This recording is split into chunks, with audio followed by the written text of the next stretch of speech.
Your birth chart is not only about you, it is an inherited story, and you can trace your loved ones and your ancestors within your birth chart. And you can also compare your extended family charts with each other and with your chart, and you will find layers upon layers of patterns. You will be very hard pressed to find a needle placement or point that you cannot trace back to a relative within your extended family. Let's walk through the steps where we can locate this inherited astrology and how we can compare and contrast the charts of loved ones. So first off, you want to start with the personal planets and signs, paying special attention to the degree numbers because sometimes they will actually be the same or very close. You will very much find personal planets repeat throughout a family.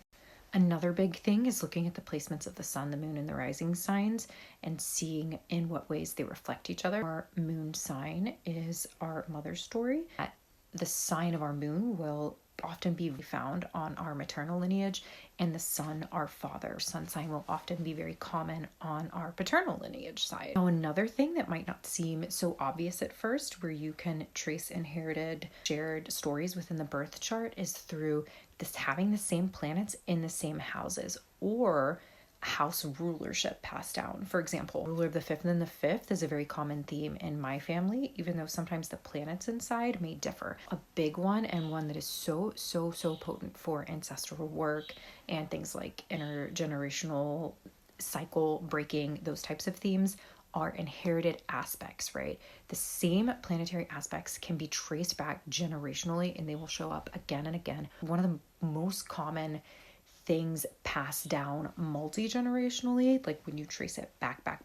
The cool thing about this is that you don't have to have an actual birth time to then find these shared aspects. They can differ. For example, a Venus-Pluto conjunction can be passed down as a Venus-Pluto square, opposition, trine. This will, of course, change the story, but it's often two planets speaking together that are passed down.